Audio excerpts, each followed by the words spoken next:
अंकित और अनु भाई बहन थे।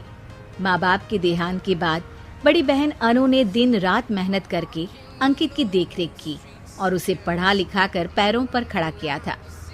दोनों भाई बहन खुशी खुशी रह रहे थे।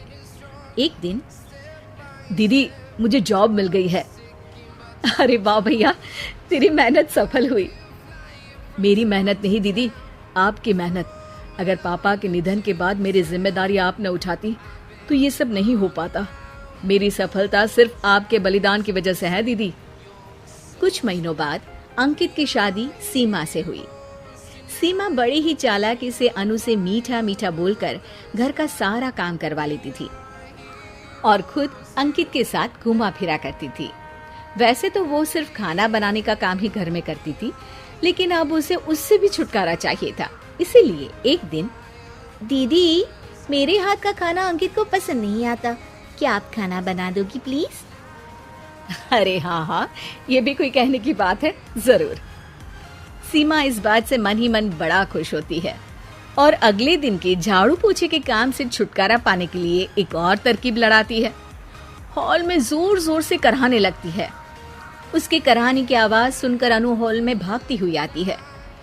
क्या हुआ सीमा? दीदी लगता है मेरी कमर अकड़ गई है। वो क्या है ना, मुझे झाड़ू पोछा करने की आदत नहीं है ना। मेरी मम्मी पापा ने मुझसे कभी ये काम नहीं करवाया। अरे कोई बात नहीं, झाड़ू पोछा ही तो है, मैं कर लिया करूंगी। ऐसे ही धीरे धीरे सीमा ने घर के सारे कामों का बोझ अनु पर डाल दिया। घर का सारा काम अनु करती थी, फिर भी सीमा को अनु से छुटकारा चाहिए था। इसलिए एक दिन वो अंकित के ऑफिस से लौटने से ठीक पहले ढेर सारे कपड़े लेकर धोने का नाटक करने बैठ जाती है। अरे सीमा, इतने कपड़े? अब क्या करूं, अकेली पड़ जाती हूँ। करना तो मुझे ही है ना। अरे दीदी से मदद ले लेती। अच्छा, ताकि सारा जमाना कहे कि भाभी बड़ी ननद से काम करवा रही है। और वैसे भी दीदी ने तो साफ कह रखा है मुझे कि तुम आज जो भी हो सिर्फ उनकी वजह से हो, इसीलिए अगर उनके बनाए इस घर में रहना है तो काम करना ही पड़ेगा। ये सब सुनकर अंकित को बहुत गुस्सा आ गया। उसने अनु को बुलाकर कहा, दीदी ये घर पापा ने बनाया था और इसमें मेरा भी हिस्सा है और मुझे वो चाहिए। ये सुनकर अनु को बुरा तो लगता है, मगर वो दूसरे ही दिन घर का बंटवारा करने के लिए वकील के पास चली जाती है। वहां से लौटते हुए अनु का एक्सीडेंट हो जाता है, जिससे वो दोनों पैरों से अपंग हो जाती है। अब मजबूरन उसकी पूरी देखरेख सीमा को करनी पड़ती है। एक दिन सारे कामों से थक कर सीमा अंकित से कहती है, अजी सुनते हो, अब मुझसे तुम्हारी ये बहन की सेवा ना होगी। अगर कल तक तुम इसका बंदोबस्त नहीं करते तो मैं घर छोड़कर चली जाऊंगी। अरे ये कैसी बातें कर रही हो? इस हालत में वो कहाँ जाएंगी? मैं कुछ नहीं जानती, बस कल ये इस घर में मुझे दिखनी नहीं चाहिए। अंकित अपनी बीवी की जिद के आगे हार मान लेता है और अनु को शेल्टर होम में छोड़ आता है। 3 महीने बाद, अजी सुनते हो, ये आपके लिए एक पार्सल आया है, ये लीजिए। अरे इसमें तो घड़ी है और एक चिट्ठी भी है। दिखाइए तो। अरे वाह, बड़ी ही सुंदर घड़ी है, लेकिन ये आपको भेजी किसने?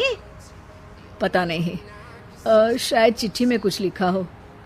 आशा करती हूँ ये घड़ी तुम्हें पसंद आएगी। रक्षाबंधन की बहुत शुभकामनाएं, तुम्हारी दीदी अनु। चिट्ठी पढ़कर अंकित की आंखें भर आती है। मैं दीदी को लेने जा रहा हूँ सीमा। अरे घड़ी भेज तो दी उन्होंने, अब क्यों जाना उनके पास? देखा सीमा, दीदी हमसे दूर जाकर भी हमारे बारे में ही सोचती है, और एक हम है जो उनकी सेवा से बचने के लिए उन्हें शेल्टर होम छोड़ा है। तुम्हारी बातों में आकर मुझसे ये क्या पाप हो गया? मैं जा रहा हूँ दीदी को लेने, और जब मैं वापस आऊं तो तुम मुझे हमारे घर में मत दिखना। इतना कहकर अंकित अनु को लेने निकल जाता है। वहां पहुंचकर, दीदी मुझे माफ कर दो, मैं तुम्हें लेने आया हूँ। भाई आज तो राखी है, आज तो मैं मना कर भी नहीं सकती। दोनों घर पहुंचते हैं। अरे सीमा, तुम अभी तक यहीं हो? निकल जाओ इस घर से। अरे वाह अंकित, फिर वही गलती कर रहे हो तुम। सीमा, तुम कहीं नहीं जाओगी। दीदी मुझे माफ कर दो, मुझसे गलती हो गई।